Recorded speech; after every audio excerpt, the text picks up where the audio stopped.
नमस्कार. स्वामी प्रसाद किचनमध्ये आपलं मनःपूर्वक स्वागत आहे. तर हिवाळ्यामध्ये भरपूर प्रमाणात हे मस्त असे फ्रेश संत्री येतात. तर त्याच संत्र्यापासून आपण छान हलवा बनवणार आहोत.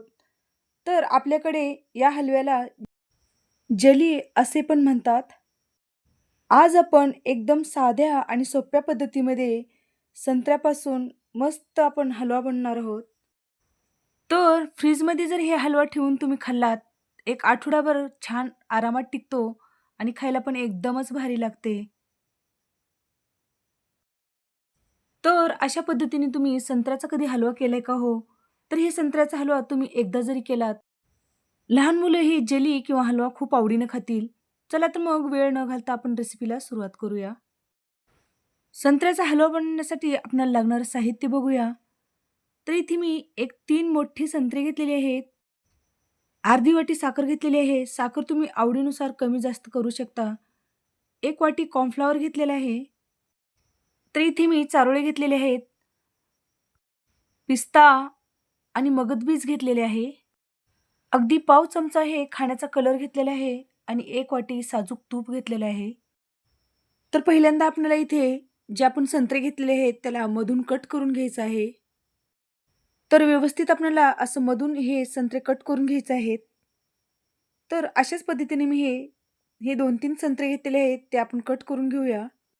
आपल्याला या संत्र्यामधलं ज्यूस काढून घ्यायचं आहे. तर इथे मी एक भांडं घेतलेलं आहे, त्याच्यावरती चाळणी ठेवून दिलं आणि अर्धा कापून घेतलेला संत्रा घ्यायचं आणि जे आपलं विस्कर आहे, त्याच्याने आपल्याला याच्यामधला ज्यूस काढून घ्यायचा आहे. तर तुम्ही अशा पद्धतीने या विस्करने जर ज्यूस काढलात, तर एकदम पटकन या संत्र्यामधलं ज्यूस निघतं. अशाच पद्धतीने आपण सर्व संत्र्यामधलं ज्यूस काढून घेऊया. तर संत्र्यामधलं ज्यूस काढेपर्यंत तुम्ही माझ्या चॅनलवरती जर नवीन असाल, तर लाईक, शेअर आणि सबस्क्राईब करा. आणि बाजूची बेल घंटा नक्की क्लिक करा.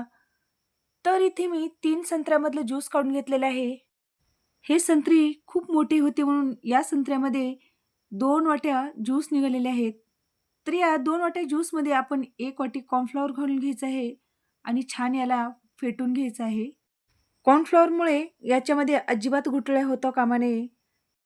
तर हे गरम करताना हे कॉर्नफ्लॉवर घालून घ्यायचं नाही. असंच आपल्याला हे छान आपल्याला या ज्यूसमध्ये कॉर्नफ्लॉवर घालून छान याच्या गुठळ्या मोडीपर्यंत आपल्याला याला छान फेटून घ्यायचं आहे.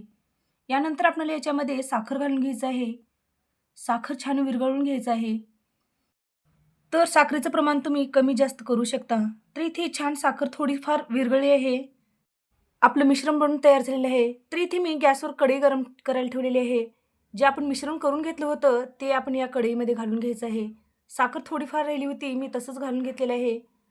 नंतर आपल्याला याच्यामध्ये खाण्याचा कलर घालून घ्यायचा आहे आणि छान याला मिक्स करून घेऊया. सुरुवातीला मी गॅस मोठाच करून हे छान मिश्रण आपल्याला मिक्स करून घ्यायचं आहे. तर बघितलात थोडं-थोडं याच्यामध्ये मस्त दाटसरपणा यायला लागलेला आहे. तर नंतर आपल्याला हे थोडंसं दाटसर झाल्यानंतर आपल्याला गॅस बारीक करून छान आपण याला मिक्स करून घेऊया. तर याला छान मी सतत ढवळत होते. बघितलात किती छान दाटसरपणा आणि याला घट्टपणा आलेला आहे. तर यामध्ये अजिबात गुठळ्या झालेल्या नाहीत. कारण आपण हे सतत आपण हात हलवत होतो आणि छान आपल्याला याला मिक्स करत होतो म्हणून अजिबात याच्यामध्ये गुठळ्या झालेल्या नाहीत. तर हे मिश्रण एक 4 ते 5 मिनिटं झालेले आहेत. याला छान आपण सतत ढवळत आहोत. तर मस्त आपल्याला याला छान दाटसरपणा पण आलेला आहे. तर या स्टेजला आपल्याला दाटसर झाल्यानंतर याच्यामध्ये 1-2 चमचे तूप घालून घ्यायचं आहे आपल्याला. तूप घालून आपल्याला छान याला मिक्स करून घ्यायचं आहे आणि सतत आपल्याला याला छान मिक्स करून घ्यायचं आहे. तर आपल्याला तूप एकदाच घालायचं नाही. या मिश्रणामध्ये तूप जेवढं शोषून घेईल, तेवढं आपल्याला तूप घालायचं आहे. तर इथे मी 2 चमचे तूप घालून याला 1-2 मिनिटं आणखीन थोडं याला छान मिक्स करून घेतलं आहे. बघितलं त्याच्यामध्ये तूप छान शोषलं गेलेलं आहे. तर नंतर आपल्याला हे छान तूप शोषून घेतल्यानंतर याच्यामध्ये आपल्याला आणखीन 1 चमचा तूप घालून घ्यायचं आहे. तर असं करत-करत आपल्याला 1-1 मिनिटाला आपल्याला 1-1 चमचा तूप घालून घ्यायचं आहे आणि छान याला एक मंद गॅसवर याला शिजवून घ्यायचं आहे. तर मस्त असं हे आपलं छान मिश्रण एकदम घट्टसर झालेलं आहे. तर 1 मिनिट झालेलं आहे, तर आपण आणखीन 1 चमचा याच्यामध्ये तूप घालून घेऊया. तर याला 1-1 मिनिटाला छान तूप सोडत राहायचं, जोपर्यंत आपलं हे हलवा तूप सोडत नाही आणि छान एकदम साइडनी तूप सुटत नाही. तर अशा पद्धतीने मी आणखीन 1 चमचा तूप घालून घेतलेलं आहे. तर मस्त असं हे आपल्या हलव्याला तूप सुटत आहे. तर आपला हा हलवा छानपैकी एकदम छान तूप सुटत आहे. तर आणखीन 1 चमचा मी तूप घालून घेतलेलं आहे. याला पण छान मिक्स करून घेऊया. तर मंद गॅसवरच हे आपल्याला हलवा शिजवून घ्यायचा आहे. बघितला छान या हलव्याने तूप सोडलेलं आहे. तर मस्त आपला हा संत्र्यापासून हलवा बनून तयार झालेला आहे. तर आपल्याला या संत्र्याच्या हलव्याला सेट करून घ्यायचं आहे. तर इथे मी एका डब्याला छान तूप लावून घेतलेलं आहे. तर हे मस्त या डब्यामध्ये जर सेट केलात तर मस्त याची जेली बनून पण तयार होते. तर तूप लावून घेतल्यानंतर मी ते मगज बीज घालून घेतलेले आहेत.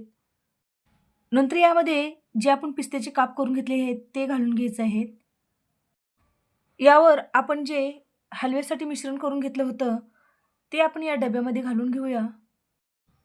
हा हलवा किंवा ह्या वड्या थोड्याशा आपल्याला याला जाडच ठेवून द्यायचे आहेत. तर मस्त आपल्याला या डब्यामध्ये घालून टॅप-टॅप करून घ्यायचं आहे आणि याला सेट करून घ्यायचं आहे. नंतर आपल्याला त्याच्यावरती मगज घालून घ्यायचे आहेत आणि हे पिस्त्याचे काप घालून घ्यायचे आहेत. याला आपण थंड करण्यासाठी ठेवून देऊया. तर या हलव्याला किंवा या जेलीला आपल्याला एक अर्धा तास आपल्याला थंड करण्यासाठी ठेवून द्यायचं आहे. तर इथे मी एक अर्धा तास ठेवून दिलं होतं. तर आपलं मस्त असं हे हलवा थंड झालेला आहे. आता याला छान मी कापून घेत आहे.